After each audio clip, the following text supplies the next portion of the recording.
Hello everybody and welcome back to the HTAaB YouTube channel, where today you find me here at Inverness bus station in the Highlands of Scotland.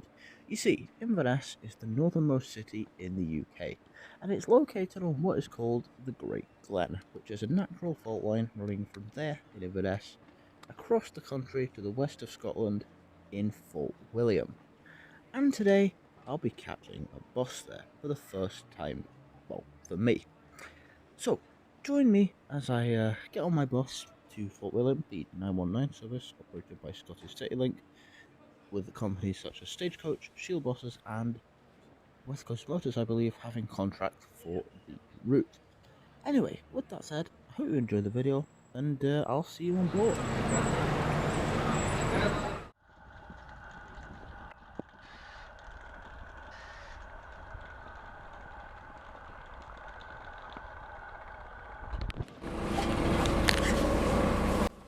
So then, after that little mad frantic rush there, just one stance over because the X99 was a little bit late, but that's fine, that's not the topic of today's video. We made it on to the 919. And this vehicle is actually K10 SBL, which with the familiar interior, just like the one in Caithness, it is in fact a Mercedes Turismo. There's the X99 leaving. Look, what was it? 54136 Y63 NGO. Again, not the topic of today's video, but for some reason I was recording it. The coach itself is very smart, nicely kept, lovely seats, and here's just an idea of my actual seating arrangement. I sat right at the back to try and get the best views possible. Not that much leg room, but to be honest, there's plenty of room to the right so I could stretch. Got a little table there which didn't actually come down, it was broken. I didn't know how to work that, but that's fine. And there was no USB sockets on this particular vehicle because it's an older generation of Mercedes Turismo. I think it's a 21 plate. The seats themselves, lovely and comfy, and here's a very horrible faced photo of me there, just sort of, well, sat in my seat. Very nice. Also by this time, and after I'd filmed all the stuff, I'd put my seatbelt on, as the driver stated to do, for everyone, just safety, you know, modern day. And it was time to go, as you can see here, departing the beautiful Inverness bus station, Feltigu Inverness, for all the Gaelic speaking speakers in the Highland capital. There's not that many. Anyway, here's us departing the bus station now, bang on time at 10:10. That's what bus I got, the 10:10 departure from Inverness. They run every hour with the Citylink summer timetable from 9:10 in the morning from the Inverness end and 7:35 from the Fort William end, but we'll get to that later on. For now though, I'll leave you with some views that I filmed on the way to Fort William down the A82 road, including Loch Ness and other sights and stuff like that, and the driver did a bit of a running commentary at one point. That was nice, so if you can hear that, I'll let you listen. Right, I'll see you when we get to, well, wherever we get to.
Hi guys, this is the history of the Caledonian Canal that runs into Loch Ness.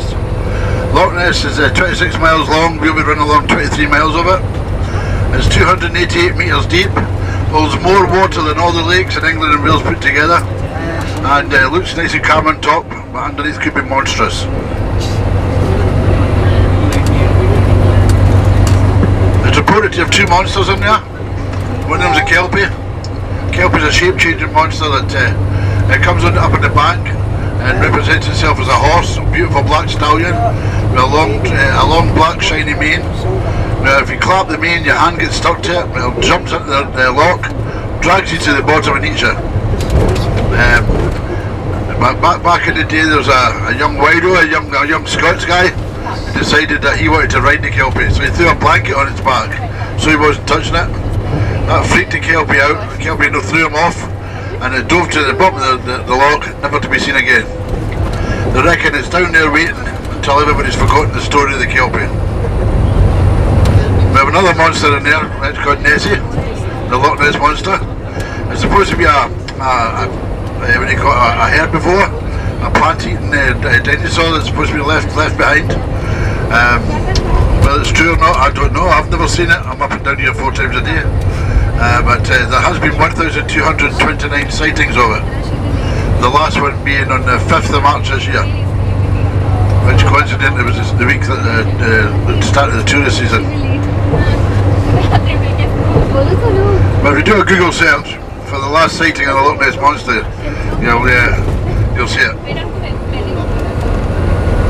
And there could be a monster. I don't know. This place makes millions of pounds every year from tourism, so I'm going to say, yeah, there's a monster.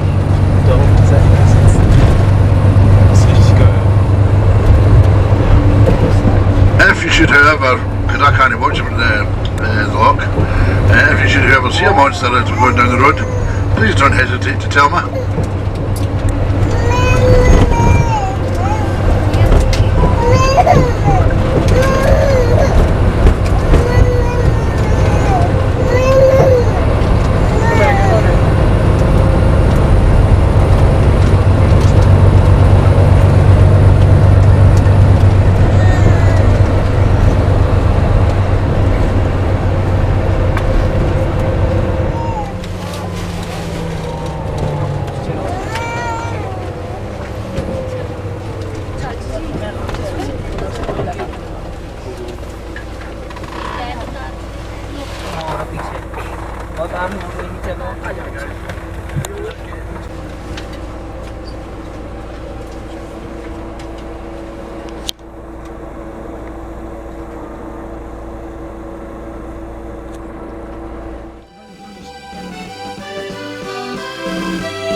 After a brief stop in Inverness to pick up and drop off passengers, we continued along the A82 down the banks of Loch Ness.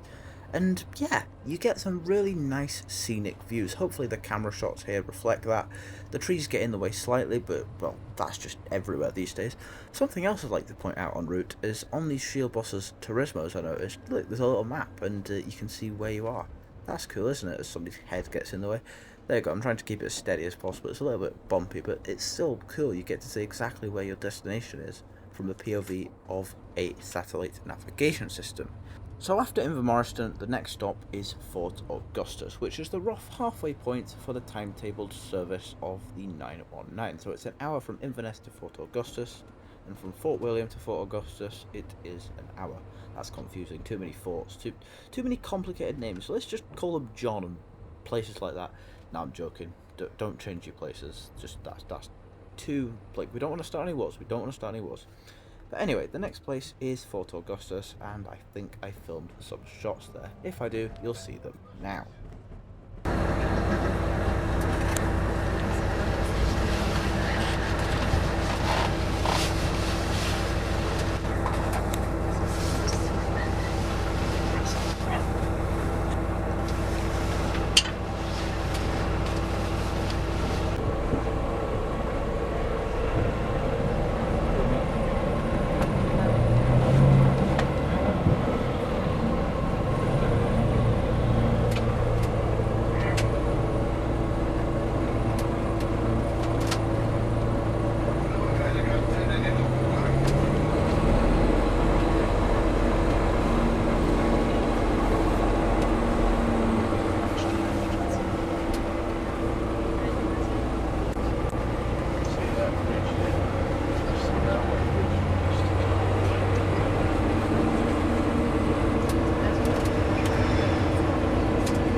So then, after around 2 hours 35 minutes of travel on board Shieldboss's K10 SBL, we are here in the beautiful, quaint Highland town of Fort William, totally not ruined in the 1970s by significant redevelopment to make way for the A82, the dual carriageway decimating through the town centre, as you can see here with the concrete and ugly buildings and roads going in all directions at this horrible roundabout.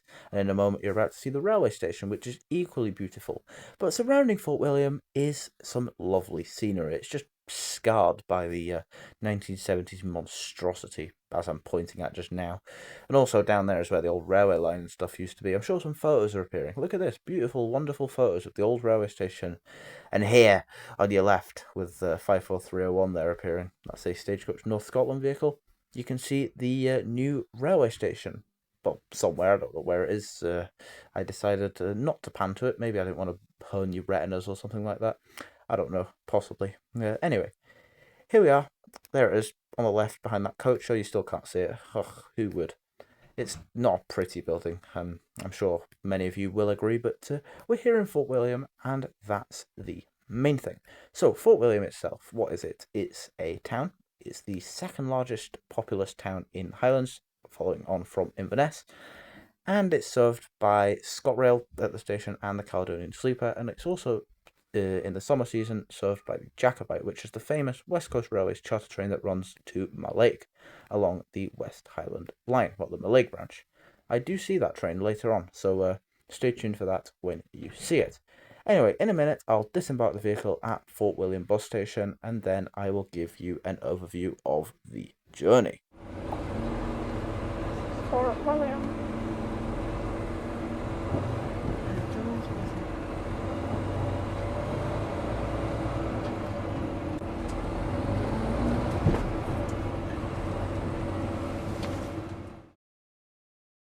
So then, as I said a minute ago, I will now give you an overview of the journey as we've arrived in Fort William. So, the 919 service, would I recommend it? Yes, I would. I like it a lot, in fact. Very, very scenic, very enjoyable indeed. Despite the bumpy roads, if you suffer from travel sickness or anything like that, I probably wouldn't recommend taking it because it just sort of winds and turns and bumps and batters, and also it slams on the brakes every time there's some sort of French person in front of the vehicle. I'm not saying it's always French people, but the day of travel, at least in front of our bus, there seem to just be French cars and camper vans stopping left, right and centre. People that simply just don't know the road, but that's not just French people, that's locals too. That's anyone. There's a lot of people in this world that don't know the A82. Oh look, smoke from the steam engine. That's 44871. I said you'll see that soon. Anyway, the journey itself, I'd highly recommend. 2 hours of travel. Yeah, not that long for me, but for some, it's sort of it's part of their holiday, and the journey is part of the adventure, if you know what I mean. So with that said, I will disembark the vehicle. I'll probably show you a few shots in a moment. I don't actually remember what I filmed. And then you will see the Jacobites departing Fort William Station. I seem to have teased it a lot, so I guess I should show you. That'd be rude of me not to, wouldn't it?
Wir zählen auch als Flüssigkeit, aber es wird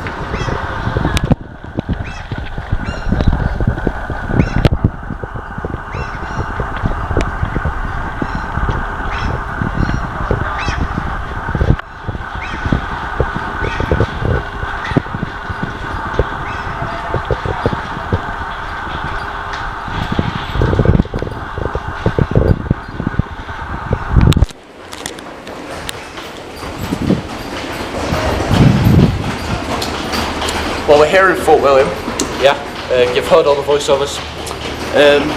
It's a busy place, lots of traffic, lots of road noise, so this is the easiest place to film this part of the video, in an underpass. So with that said, I'm now heading to catch my second 919 service back down to, or yeah, back across, not down, we're not going down anywhere, back across to Inverness. Don't even know how you can hear me on this clip. There'll be some captions, I'm sure, like free cut trial and all that. You know the drill. They've got these things though, little high bikes, they've got them in Inverness. I love doing this. Wait, where? Sorry, I'm just being a clown. Do they all make the same noise? They do. Well, that's cool, isn't it? Anyway, then, like, Fort William itself's not the nicest place. Like, it's all been redeveloped in the 1960s, so it looks fairly, well, scummy and manky. But, well, the scenery around it's nice, like the hills and stuff like that. But my boss is down there. I'll just zoom in. My boss is all the way down there, and I've got to catch it.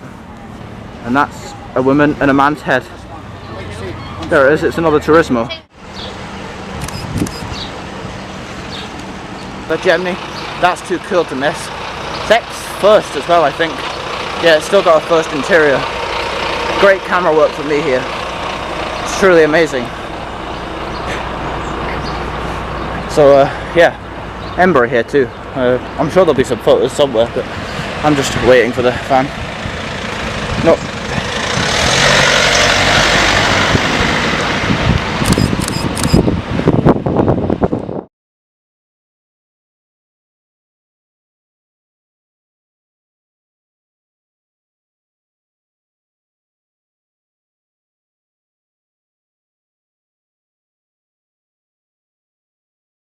So then, here's my boss back to Inverness. It's another Shield Boss's Turismo in the form of K70 SBL this time, and it's got a slightly different interior. You see the backs of the seats, they're not bright red on this one, whereas the headrest and stuff are. See, just detail differences. I like that about bosses.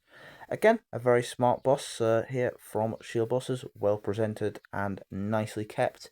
And just behind us, arriving at the time of departure, was a West Coast Motors boss, YT23 HYL, that's what it is, and that's off to Uig Pier on the 915 service. Just again, a little idea of the legroom, similar distance again. I did in fact move the seat in front forward because it had been reclined on the previous journey. There's me trying to figure out how to push it, but I realised the lever is to the right of the seat there. In a minute, I did just rest the camera on top of the seat. Here it is, but I think the camera falls over in a second. This is going to be a brilliant piece of content. Oh yeah, that happened. And anyway, there's me just pointing out the seats and just, again, the legroom now that the seat in front has been reclined forward. Got some little pockets there for storage if needs be. And like I said before, it's a nicely turned out coach. So then, departure from Fort William was bang on time at 13:35. That's what time the coach was leaving, like I said, in Inverness, or wherever it was, Fort Augustus. The coaches mainly throughout the day depart at 35 minutes past the hour, so this one's obviously the 1:30, 13:35 departure from Fort William that gets to Inverness for, well, it's meant to be 15:42, but it got there a little bit late due to traffic and swing bridges and so on and so forth. For now though, I'm going to leave you with some, well, wonderful Scottish music, probably the same music that you heard last time, as we make our way out of Fort William and onwards and across the country, if I could say that, across the country to Inverness. In fact, here's one thing, just here in front of us now is the original Fort William, what the town was like originally built on. Don't know when it was, but I'm sure if you Google it, there's some history online. Right, I'll shut up now, and I'll see you when we get to Inverness.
So then, here we are now arriving into the city centre of Inverness, and there in front of your very eyes is Inverness Castle, quite a famous landmark in the city, as our bus just squeezes past this neoplan parked in the other lane. There we go, it's quite a tight fit, but we got past, no bother at all. You get a nice view of the castle from here. It'd be even nicer if it didn't have scaffolding on, but as part of a new renovation plan to the castle, it's getting completely sort of overhauled and redone, if you will.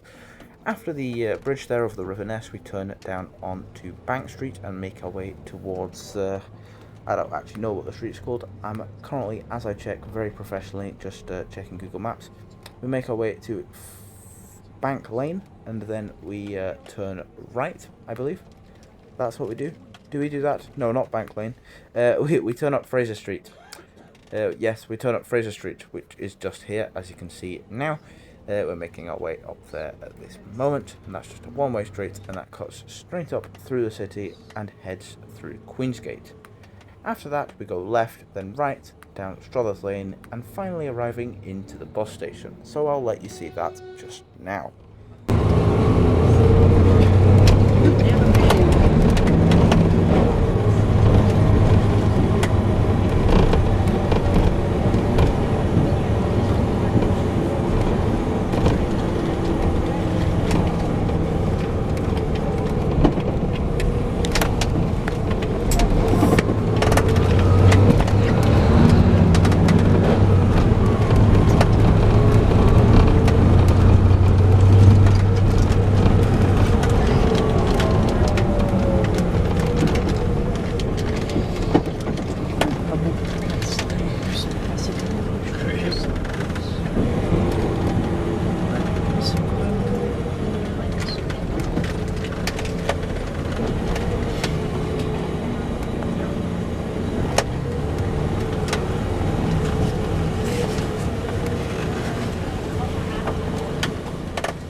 So then, we're now here in a lift, as you can hear and see and smell probably. It stinks. Why does it smell so bad? Well, it's probably because it's a lift, that's why.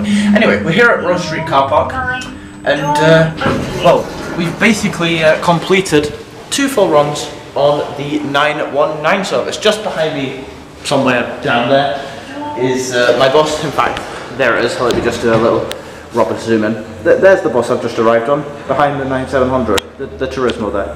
That's the same one you've seen at Fort William before.